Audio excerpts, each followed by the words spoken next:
All right, so if you go to that next tab, that will be the math data. Kind of the same thing that we were just discussing. Oh.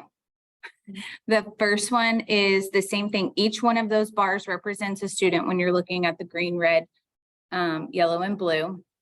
And then it has how many broken down. So if you look, we have 6 that are urgent intervention, 5 that are intervention, 5 that are on watch, because anything blue and below is considered below grade level. So kind of like we were just saying, these are kiddos that we need to make sure are being specifically targeted in those small groups. If they're already in multiple flex groups, we need to figure out how we can pull them in small groups during our classroom time, like our math workshop rotations. But what's really nice is that 129 are, yes, we're at 89 are at and above benchmark, exactly where they're supposed to be. Just something to think about though, with some of those, like you'll see some of the ones that are closer to the, like if you're looking on the graph, these that are closer to that blue line, just keeping in mind that the scale shifts 2 more times. It'll shift in the third 9 weeks, it'll shift at the end of the year. So we need to make sure that we're continuing their growth so that they don't slip into that blue or yellow as the scale scores shift. And then if you go, you'll see what we call the bubble chart. It's the growth proficiency chart. What you'll see is like what y'all were talking about with that team teaching, our circles are very clustered together. We are right. Everyone is moving the same way. Yes. That one outlier, I will say, is our SPED population, but even our SPED population is falling into our typical growth area. So that means we're moving them along as well. Now, that doesn't mean all of our kiddos are falling into that. As we break down each class, we'll kind of see those different outliers. But for the most part, as a median, we are moving right along, which tells me what we're doing is working. So those small groups. And I think there needs here that, I know it's more of a society or it's more of a time issue. Because I mean, not everybody, because yes, you know, you see those names and those are the names Right. that we talk about. But I see a few of them that, you know, please, because they're, you know, they're kind of, but then with Star Red, it's kind of like all over the place where they're adding decimals, which would. Right, because it levels them out. Like even Addison Warren on her, which is, she's super low. She was having to add decimals. I'm like, why, you know? But that's when we can have maybe some of those in small groups that, you know, we can relate it to things that we do already in the class, like relate it to money. How can you make it look like money to do that? They're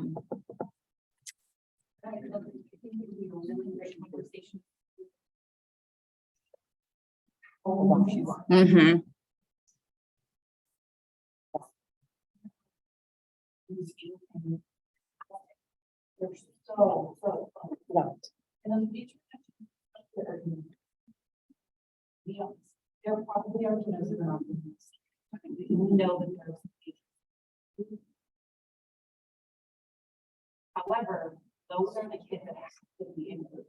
They need to, and I'm just saying in and out, but they need to be also part of their motivation. Right. Well, and that was a question I was going to ask, kind of like what you were saying, how is it translating into the actual units and like what we're noticing with our other data, like if we're seeing it. So just keeping that in mind. That was a lot. What are you doing? Yeah.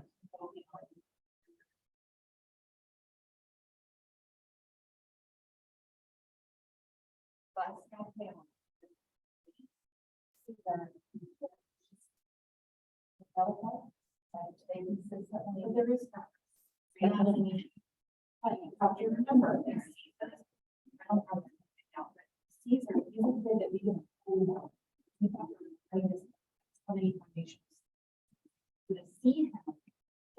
about virtual? Yes. And so Right. and I've seen him with whether it's me on his, you know what, or all men. So frustrating by how I always feel like what I see, whether it's a text or it's already. The translating. What he's capable of. So then with him, let's start thinking about ways that we can work it.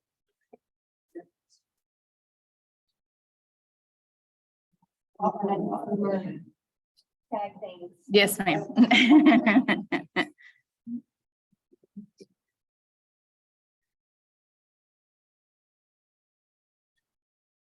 What do they call those? The spirit sticks. Spirit sticks. I mean, I'm confident it's showing how consistent we Right. are. That's, yes. Because we do, you know, we do come back. For what we share. We're not, we ought to each, and that's in the beneficial.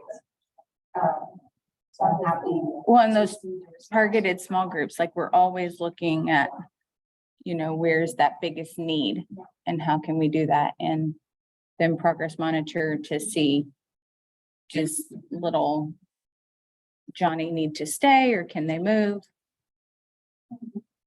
I have a question and feel like it's, I mean, I don't feel like I should know, but I don't know. A You don't know what you don't know. Yes. What does it mean by proficiency? Okay, can I talk about that one? Yes, great Okay. question. What is Proficiency. We know high growth that's set by the district. Our marker is 65 for third grade, right? So that is direct instruction for this academic school year. And the way that Jessica and I both set this is our counter actually started at August and it was growth through January. Proficiency means they're meeting grade level standards. However,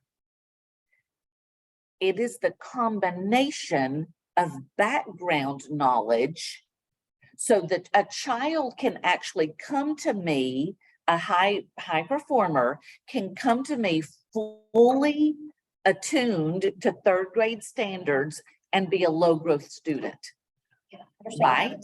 So that is a proficiency is what I'm bringing into the assessment. What the student is bringing into the assessment.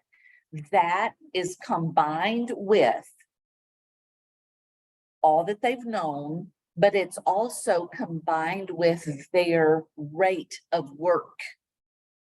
So some of the kids who get timed out, that's a proficiency issue. And so that's why it's going through information at such a pace that they're not getting timed out at all, is basically what the reason why we're saying it's background as well. Okay. And so, and I have done a little bit of work on the algorithm, but just for simplicity's sake, it is grade level skills combined with vocab, background knowledge, and my speed of working.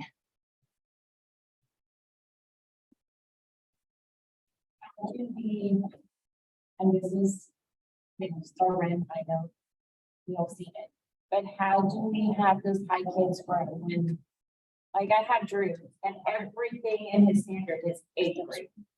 Like there's no amount of, oh, a different pathway or a different that, like the questions that he's been asking, I'm like, I don't know if I can do it in that time, to be honest.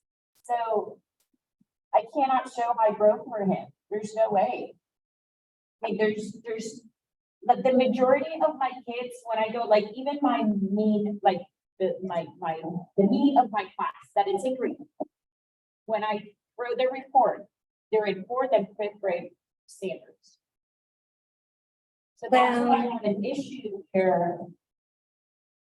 Like, how do I make them grow when I'm not teaching that in the day-to-day, and when they are actually not mastering 3rd grade in a sense yet, right? If I give, I mean, and we'll see it in the interim, right?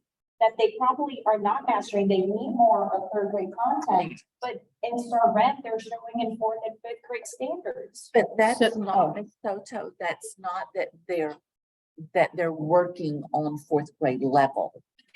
Is that they're being asked because it's progressive, right?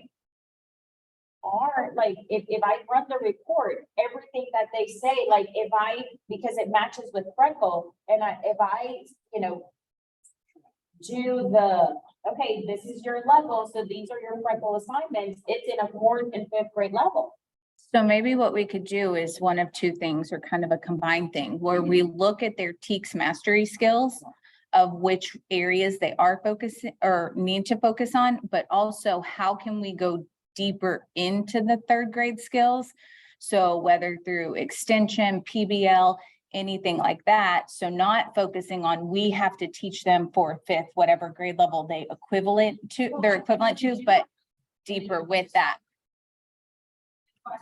They're getting, if they don't master those now in fourth and fifth grade, then they're not high growth. Because they're staying, in the green, but they're staying right there. On their TEKS mastery, are they green in all of the third grade skills? Looking him up right now. Let me See- see, because when I pull up a kid, it says, He is listed in the 71st percentile. And so his skills are high. Oops, I'm sorry. I'm sorry, ladies, that's incorrect. I actually pulled up reading instead of math. The natural extension to me, in person, I have a couple of are in the 90s.